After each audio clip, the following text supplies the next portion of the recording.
They used my inheritance to buy my brother a Ferrari. Part 3. Chapter 14, The Filing.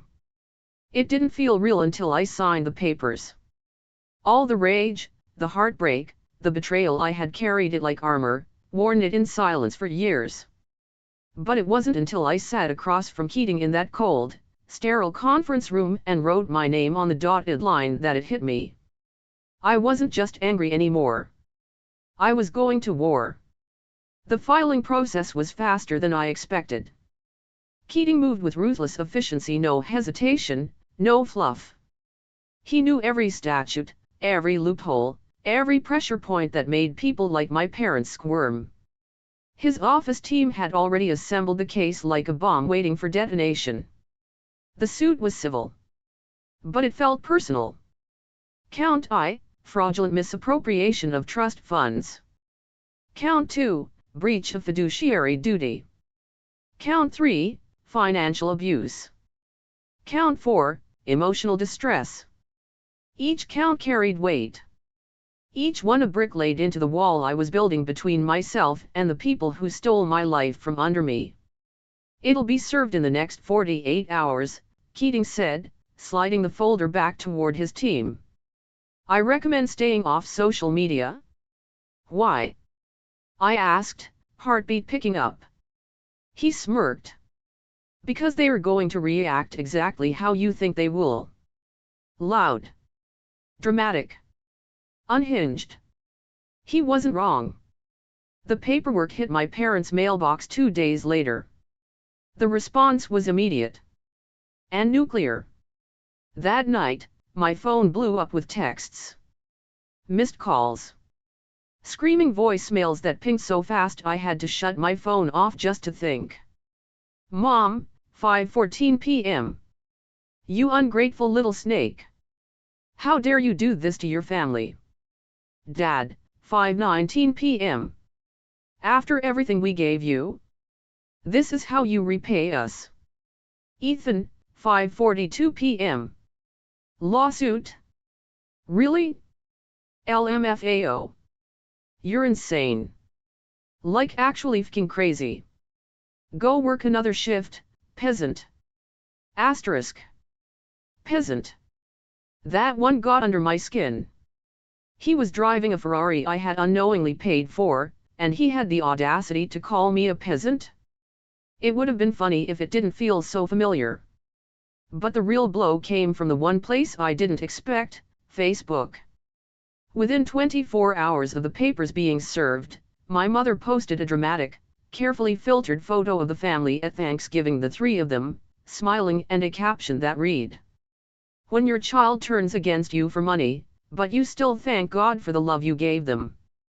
Please pray for our family." The comments were a mix of sympathy and confusion. Sending prayers. Stay strong, Mama. Kids these days. Hope she realizes what she's doing before it's too late. My name was never mentioned. But I didn't need it to be. Everyone knew who the problem was. The next day, a neighbor I hadn't seen in months cornered me in the grocery store parking lot. "Is it true?" she asked, lowering her sunglasses like she was hungry for scandal. "You're suing your own parents?" I smiled politely. "No," I said. "I'm suing the people who stole 6 figures from me and gave it to my brother while I worked 2 jobs to keep their lights on." Her jaw dropped. She didn't have a follow-up. The whispers began. At work, at the diner, at the gas station, everywhere. Some people looked at me like I was a monster. Others gave me quiet nods. A few even pulled me aside. Good for you. I wish I'd done the same when my family tried to screw me over. My brother did something similar. We still don't speak. Turns out, betrayal isn't as rare as we like to pretend. But most people don't have the stomach or the resources to fight back. I did now. And with Keating leading the charge, the case was moving fast. We had documentation. We had financial records. We had Aunt Celeste's sworn statement. We had receipts. My parents? They had nothing but entitlement and a dwindling public image. Keating called it the perfect civil storm. And he was right. 3 weeks after the lawsuit was filed, the court set the first hearing date. It would be public. On record. Anyone could attend. Keating turned to me after we got the confirmation and said, "You nervous?" I thought about the years I'd spent breaking my back to help people who saw me as nothing more than a human ATM. I thought about the meals I skipped, the dreams I buried, the hospital stay I couldn't afford. I thought about the Ferrari, the watches, the insults, the lies. And I smiled. "No," I said. "I'm ready." Chapter 15, The Smear Campaign. If filing the lawsuit was lighting the fuse, the smear campaign was the explosion. It started quietly, like smoke curling under a door. Whispers. Side eyes. That slightly too long pause when I walked into the grocery store or the gas station. People I barely knew suddenly had opinions. It wasn't long before the whispers turned into words. "She's suing her own parents. Must be after attention or money. She always seemed a bit intense." I knew where it was coming from. My parents didn't just fight back in court. They fought back in the court of public opinion. And in this town where everyone knew everyone, and small talk was a blood sport, reputation was currency. They were laundering theirs at my expense. My mother joined a church Facebook group she hadn't posted in for years and started sharing emotional devotionals about parental sacrifice and children who turn cold. The posts weren't technically about me, but they may as well have included my name, social security number, and birth date. We gave everything to raise our children with love and values. But sometimes, you raise a child who chooses bitterness over grace. Please pray for the families torn apart by greed. Dozens of supportive comments rolled in. "She'll come back. They always do. My heart breaks for you. Stay strong. Money turns people into strangers." I wanted to scream. Not because I was angry, but because it worked. Even people I'd known since school were suddenly distant. Awkward. Neutral. One old teacher, someone who used to call me one of the bright ones, sent me a cryptic message on Instagram. "You used to be better than this." Better than what? Better than standing up for myself? Better than demanding justice for being robbed by my own blood? Ethan, of course, joined the circus with full dramatic flair. He started posting cryptic quotes on social media, like he was a Shakespearean martyr. Betrayal never comes from enemies. People will sell your soul and say you're the greedy one. Some people sue when they can't succeed. He even posted a black and white selfie, chin tilted like a model, eyes cast down with the caption, "You can have the money. I've got peace." The comments were nauseating. "Stay strong, King. You don't deserve this." I always knew she was jealous. Jealous. The girl who worked herself sick to pay their bills, jealous of the boy who never worked a day in his life. It was laughable. It would have been easier to just ignore it. To stay off social media, like Keating advised. But you don't survive people like my parents by staying quiet. You survive by watching everything. And everything I saw made one thing clear. They weren't just trying to beat me in court. They were trying to destroy me. It wasn't just online. One day at the diner, a couple who used to tip me $20 every Sunday now refused to look me in the eye. They ordered 8. Left exact change. Roz, my manager, pulled me aside and said, "You okay, kid? Some people are talking." I nodded. Let them talk. At the gas station, someone muttered under their breath, "Some people sell their soul for a payout." I looked him straight in the eye and said, "And some people stay silent while others get robbed." He looked away first. Things escalated when my mother started spreading actual lies. She told people I'd been addicted to pills in high school, that I had spiraled and she and my father had stepped in to protect me financially and emotionally. I was floored. I'd never touched a pill outside of ibuprofen and antibiotics. I graduated with honors. I had never even skipped a single shift at work unless I was physically sick. But the rumor caught fire like gasoline on dry brush. A neighbor asked me, with a concerned tone, "Did you really drain your own trust and blame it on them?" It was like watching my own reflection distort in real time. My identity, my story, being rewritten by people who couldn't be bothered to ask me. But amid the wreckage, there were some who didn't buy the propaganda. A cashier at the local pharmacy slipped me a sticky note one night. On it was a quote. "Truth is like the sun. You can shut it out for a time, but it ain't going away." Elvis Presley. One of my former co-workers at the diner texted me. "I don't know the whole story, but I know you. And I know who works hard and who pretends." Even Roz, who'd never minced words in her life, said, "I've seen people like them before. The louder the sob story, the deeper the guilt." It reminded me, I didn't need everyone to believe me. I just needed the judge to. And Keating. And myself. Because the truth wasn't gone. It was just buried beneath the noise. Let them talk. Let them twist. Let them lie. Because soon, this wasn't going to be about who could post the most manipulative caption or cry the loudest on Facebook.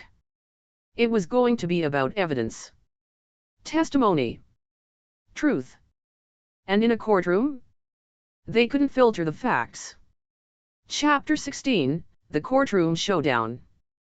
Court was scheduled for 9 a.m., but I arrived at 7:45. I wasn't going to be late for the moment I'd waited for my entire life.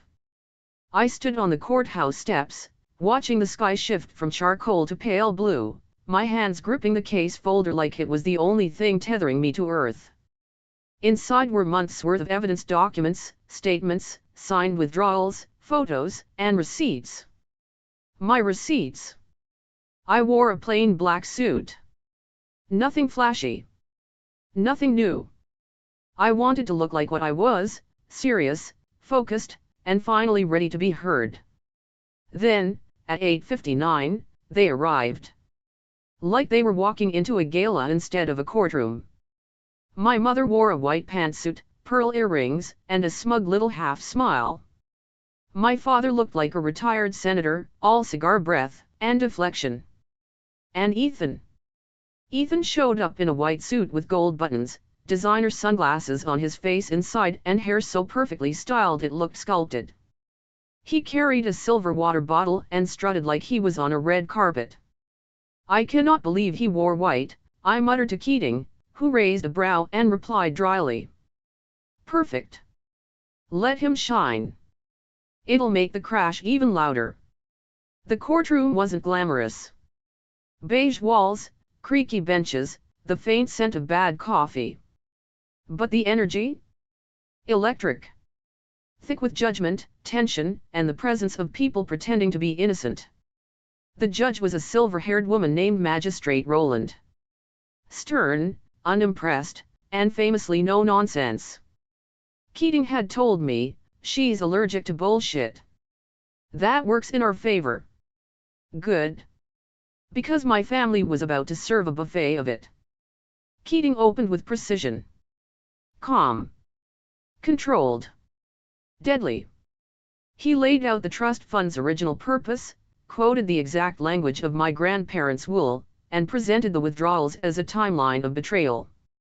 "With the court's permission," he said, "we will prove that the defendants acting as custodians of a protected inheritance misused, misdirected, and ultimately exhausted the full value of the trust, not for the benefit of the beneficiary, but for the luxury and leisure of their son." He gestured toward Ethan, who was leaning back like he was at brunch. The judge didn't react. But her pen scratched the page with interest. My parents' lawyer, a tall man who looked more uncomfortable by the second, tried to spin the usual, that they were simply trying to keep the family stable, that the funds were used with long-term intentions, and that I was an emotionally volatile young woman with a pattern of resentment. But he lacked conviction. Probably because even he could smell the fraud. Then came the moment I'd waited for. Ethan. On the witness stand. Under oath. He sauntered up like a celebrity guest star. Even winked at someone in the gallery. I swear I heard a gasp. My brother thought he was winning, that this was just another performance. His lawyer started soft. Mr. Randall, did you know your sister had a trust fund? He smirked. I mean, yeah. Kinda. Everyone in the family knew she had some money coming her way. And did you ever ask your parents to spend any of that money on you? No, he said, feigning shock. Why would I? That was her money. I clenched my jaw. So how do you explain the Ferrari? The lawyer asked. He shrugged. It wasn't mine. It was ours. Like a family car. My dad drove it, too. Keating stood immediately. Objection, that's a lie. We have DMV records proving the car was registered solely in Ethan Randall's name. Judge Rowland nodded. Sustained. Mr. Randall answered truthfully. Ethan blinked. Okay, fine. It was mine. But it was a gift. I didn't ask for it. Keating stepped forward. Mr. Randall, did you attend a private aviation school in Scottsdale? Ethan smiled proudly. Yeah. I wanted to learn to fly. And who paid for those lessons? He hesitated. My parents did. With whose money? Silence. Keating pressed. Mr. Randall, the funds used for that tuition were withdrawn directly from your sister's trust account. Did you know that at the time? Ethan squirmed. No. I mean, maybe. I didn't really ask.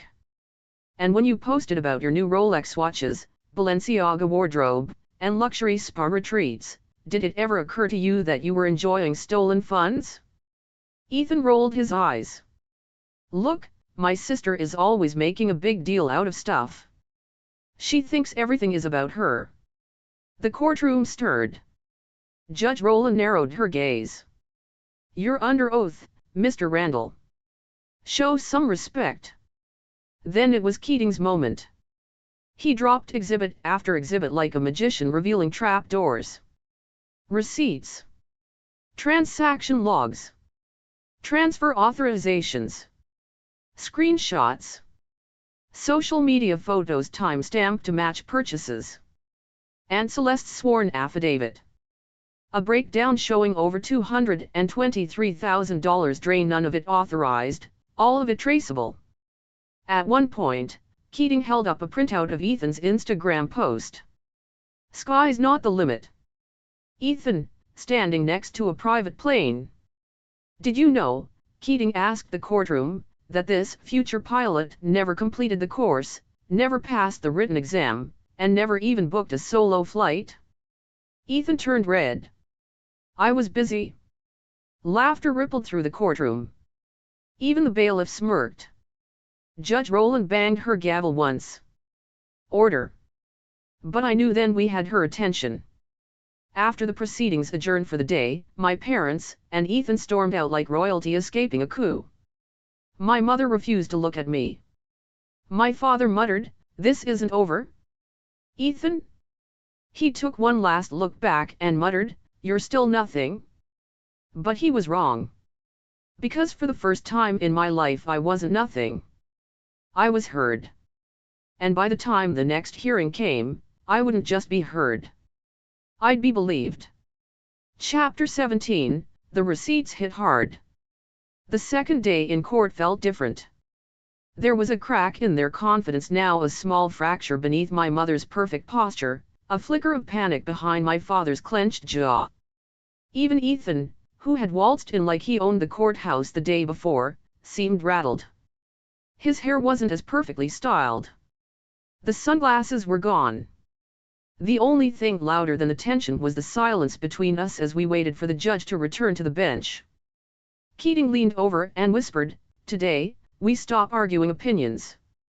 Today, we prove it." I nodded. This wasn't about being believed anymore.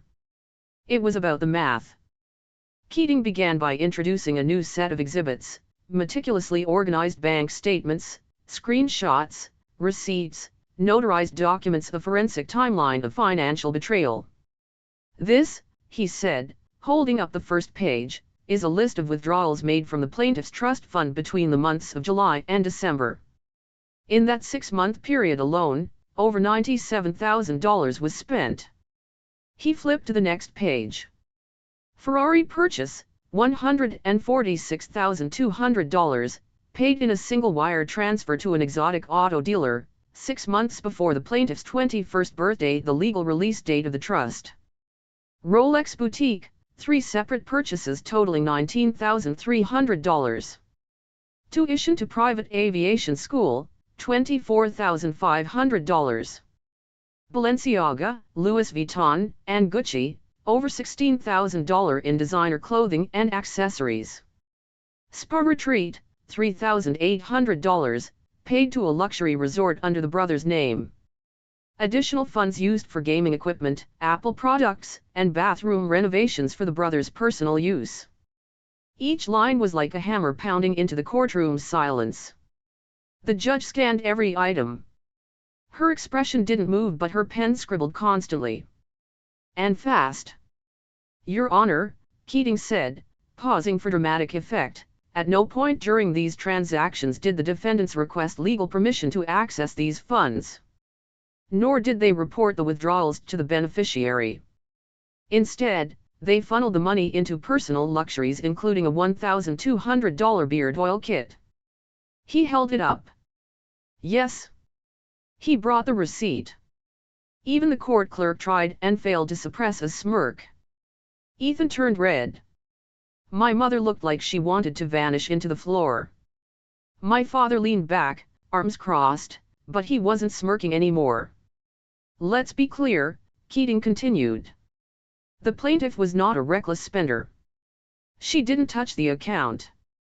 She lived paycheck to paycheck, supported the defendants with groceries, utilities, and gas money. While she skipped meals, they bought spa weekends. While she worked double shifts, they bought a Ferrari." He gestured toward me. "She asked where the money was, and they told her it was being saved. But every dollar she thought she still had was already spent without her consent, knowledge, or benefit." Then came the final blow. Keating laid out a new exhibit, digital authorization logs. For each withdrawal, there was an IP address, a time, a digital signature. All traced back to one of 2 devices, my father's desktop computer and my mother's laptop. And every withdrawal had one of their names on it. Your Honor, these are not accidents.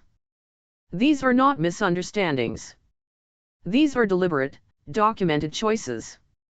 Judge Rowland stared at the documents for a long time. Then she looked at my parents. "Do you dispute the accuracy of these records?" she asked. My mother opened her mouth, closed it, looked at her lawyer. "We were managing it," my father said, finally. "We had discretion. We believed." "Mr. Randall," the judge cut in, her voice ice cold, "you were not legally authorized to transfer funds for personal use. Especially not on behalf of your son." He blinked. "But we're a family." "Wrong answer." The judge's pen stopped moving. "This is a court of law, not a family dinner table," she said. "You were entrusted with someone else's future. That trust appears to have been violated on every level." Before ending the day's session, Keating delivered one last blow. He pulled out a single photo, printed and mounted.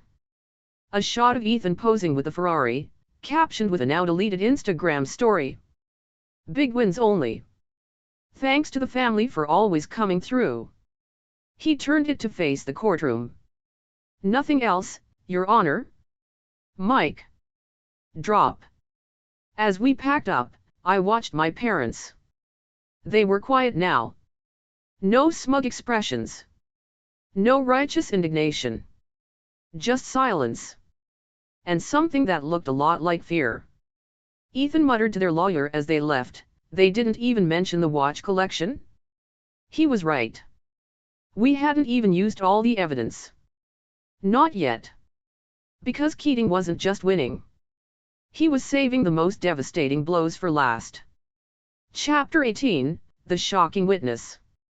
It was the third day in court. I remember it because the courtroom had changed. Not in decor or setup, but in atmosphere. The first day felt like a performance. The second, like a reckoning. The third? It was a hunt. Everyone knew what was happening now, that this wasn't some petty family squabble. This was fraud, theft, and humiliation being surgically exposed, piece by piece. And we were far from done. Keating arrived with his usual stack of files, but this time, he carried an envelope I hadn't seen before. Thick. Confidential. Sealed with red string and a stamp from out of state. He didn't mention it. Just smiled. The judge took the bench at 9 a.m. sharp. And within 20 minutes, Keating stood and announced with perfect calm, "Your Honor, with the court's permission, we'd like to call a witness not previously included in the original filing. This individual has come forward voluntarily with relevant testimony related to the misuse of the plaintiff's trust account." The courtroom rustled. My parents' lawyer stood immediately. "We object, Your Honor. This was not disclosed prior." The judge raised a hand. "I'll allow it. Let's hear what they have to say." Keating nodded. "We call to the stand Mr. Luca Martel." My eyebrows shot up. The name meant nothing to me. I looked at Keating, confused. He leaned over and whispered, "Just watch." The doors opened. And in walked a tall, sharply dressed man in a gray suit, dark tan skin, hair slicked back with the kind of elegance only someone used to selling six-figure toys could manage. He looked like he belonged in a high-end dealership. Because he did. He took the stand, swore his oath, and sat with total confidence. "Mr. Martel," Keating began, "could you please state your occupation for the court?" "I'm a luxury auto broker," he said, his voice smooth. "I specialize in private, high-value car sales for select clientele, mostly sports and performance vehicles." "And what is your connection to the defendants?" He pulled a pair of reading glasses from his pocket and unfolded a sheet of paper. "Last year, I sold a Ferrari Portofino to a Mr. Randall, the defendant," he said, nodding toward my father. "The purchase was made in full via wire transfer. The buyer requested custom specs and expedited delivery to their home address." He handed the invoice to the bailiff, who passed it to the judge. "Can you confirm," Keating asked, "the source of the funds?" Martel nodded. "Yes. The account used for the transaction was not under the name of the buyer but listed as Randall Family Trust, beneficiary, my full name. I flagged it, actually. It was unusual. But I was assured by Mr. Randall that he was the legal custodian and that the funds were his daughter's birthday gift to her brother."